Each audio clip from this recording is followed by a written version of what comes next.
Audio Jungle. Assalamualaikum warahmatullahi wabarakatuh. Hai, jumpa lagi dengan Bidan Oti. Di video kali ini kita akan membahas tentang perawatan sehari-hari ibu hamil. Jadi apa saja yang perlu ibu hamil lakukan?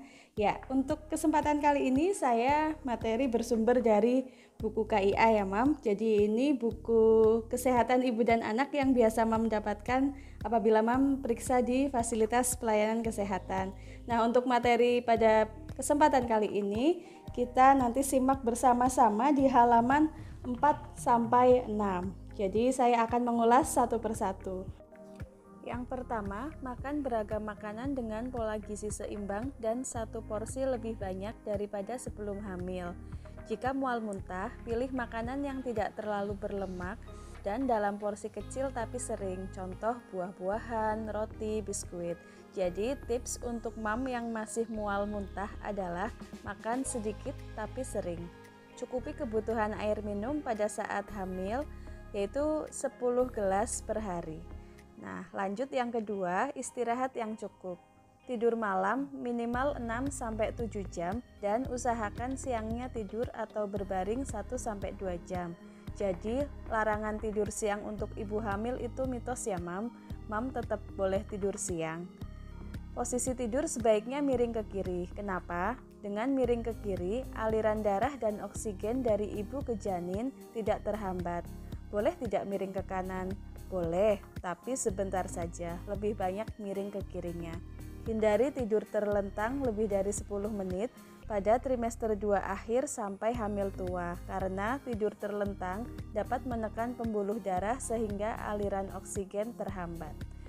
Pada daerah endemis malaria, ibu hamil bisa menggunakan kelambu untuk menghindari gigitan nyamuk penyebab penyakit malaria.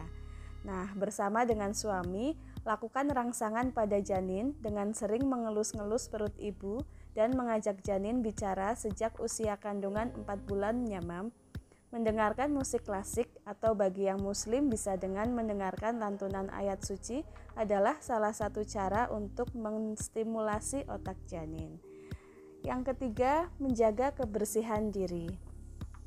Cuci tangan dengan sabun di air mengalir sebelum makan, setelah buang air kecil, dan setelah buang air besar. Apalagi di musim pandemi seperti sekarang ini ya, Mam, cuci tangan dengan sabun jadi hal yang sangat penting. Selanjutnya, menyikat gigi secara benar dan teratur minimal setelah sarapan dan sebelum tidur. Pada beberapa ibu hamil, gusi menjadi lebih sensitif dan gampang berdarah sehingga menyikat gigilah dengan lembut dan hati-hati. Mandi 2 kali sehari. Bersihkan payudara. Hindari membersihkan puting payudara dengan sabun karena dapat membuat puting menjadi kering yang nantinya bisa menyebabkan puting lecet. Caranya, kompres puting susu sampai areola atau bagian kecoklatan sekitar puting dengan minyak kelapa atau bisa dengan minyak zaitun 2-3 menit supaya kotoran menjadi lunak dan kerak yang menempel menjadi lebih mudah dibersihkan. Bersihkan daerah kemaluan. Segera bersihkan dan keringkan daerah kemaluan setelah buang air kecil dan buang air besar. Cara membersihkan dan mengeringkan adalah dari atas ke bawah atau dari arah kemaluan ke anus. Jangan kebalik ya, Mam. Selanjutnya, ganti pakaian dan pakaian dalam setiap hari. Kebanyakan ibu hamil akan mengalami keputihan selama hamil, sehingga sering ganti pakaian dalam jika terasa lembab. Lalu, periksa gigi ke fasilitas kesehatan. Pada saat sekarang ini, peraturan untuk ibu hamil adalah periksa gigi dan konsultasi dokter umum dan gizi paling tidak 1 kali selama hamil. Tanyakan jadwal kapan perlu periksa gigi, gizi, dan dokter umum ke bidan atau tenaga kesehatan terdekat. Yang terakhir yaitu cuci rambut minimal 2-3 kali dalam 1 minggu. 4. Hubungan suami istri untuk ibu hamil. Dalam beberapa kasus, berhubungan saat hamil memiliki resiko tinggi jika mam memiliki kondisi kehamilan yang beresiko, antara lain yang pertama, mam beresiko keguguran atau memiliki riwayat keguguran. Yang kedua, mam memiliki riwayat persalinan prematur atau beresiko mengalami persalinan prematur, yaitu mam sering kenceng-kenceng atau kontraksi sebelum umur kandungan 37 minggu. Yang ketiga, mengalami perdarahan.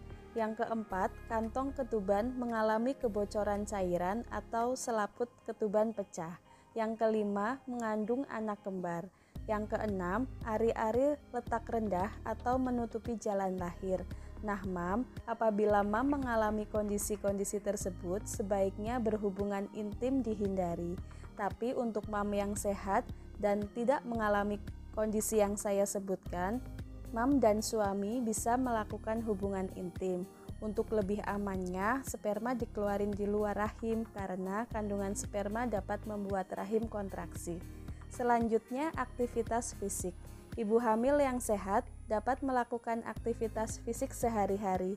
Sebaiknya ibu hamil dibantu suami atau anggota keluarga dalam mengerjakan pekerjaan sehari-hari.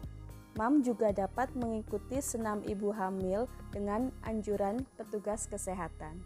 Hal-hal yang perlu dihindari oleh ibu hamil, yang pertama kerja berat. Jadi ibu hamil boleh mengerjakan pekerjaan sehari-hari, tapi hindari kerja berat, misal mengangkat benda-benda yang berat, karena kerja berat dapat memicu kontraksi. Yang kedua, merokok atau terpapar asap rokok. Dampak merokok pada ibu hamil atau merokok di dekat ibu hamil adalah asap rokok itu ikut terhirup ibu hamil. Hal ini dapat menyebabkan yang pertama keguguran, yang kedua bayi lahir dengan berat rendah atau kurang dari 2,5 kg, yang ketiga bayi lahir prematur, yang keempat bayi lahir dengan kanker paru, yang kelima memperlambat asupan oksigen, dan yang keenam sindrom kematian mendadak pada janin. Ayo ayah, sayang dedek nggak nih? Berhenti merokok atau paling tidak jangan merokok di dekat ibu hamil ya. Ketiga, minum minuman bersoda, beralkohol dan jamu. Ibu hamil dilarang minum minuman bersoda dan beralkohol karena alkohol dapat merusak sistem saraf pusat pada bayi dan meningkatkan resiko bayi lahir dengan cacat bawaan. Bagaimana dengan jamu? Jamu juga berbahaya dikonsumsi ibu hamil karena dapat menyebabkan ketuban keruh atau berwarna kehijauan. Ketuban yang keruh ini dapat mengganggu pernafasan pada janin. Yang keempat, tidur terlentang lebih dari 10 menit pada hamil tua. Seperti sebelumnya yang saya jelaskan, tidur terlentang lebih dari 10 menit, terutama saat hamil tua, dapat menyebabkan gangguan pernafasan pada janin karena pembuluh darah besar tertekan sehingga oksigen dari ibu ke janin terhambat. Yang kelima, ibu hamil minum obat tanpa resep dokter. Ibu hamil dilarang minum obat sembarangan karena beberapa jenis obat apabila diminum ibu hamil dapat mengakibatkan gangguan organ janin, misal jantung janin menjadi bocor. Selanjutnya, yang terakhir yang keenam yaitu stres berlebihan. Ibu hamil yang stres dapat menyebabkan tekanan darah meningkat. Stresor ini juga dapat ditransfer ke janin sehingga janin menjadi tidak nyaman. Hal ini dapat mempengaruhi tumbuh kembangnya nanti. Kita lanjut ke halaman berikutnya ya mam, tentang isi piringku. Ini dia gambaran isi piring ibu hamil, di mana bagian yang banyak adalah makanan pokok seperti nasi, kentang, roti, dan lain-lain yang mengandung karbohidrat. Begitu pula dengan sayuran. Sayur yang berwarna hijau seperti bayam, brokoli, dapat untuk mencegah anemia. Tidak lupa lauk dan buah juga perlu ada dalam piring ibu hamil ya mam. Konsumsi air putih paling tidak 10 gelas per hari. Batasi gula, garam dan minyak, jangan sampai berlebih. Dan yang paling penting sebelum makan mam harus cuci tangan menggunakan sabun di air mengalir. Ya, itu tadi mam. Jadi apa saja yang perlu ibu hamil lakukan dan hal-hal apa saja yang harus dihindari. Mungkin itu saja yang bisa saya sampaikan di kesempatan kali ini. Semoga informasinya bermanfaat. Sampai jumpa di video selanjutnya. Assalamualaikum warahmatullahi wabarakatuh.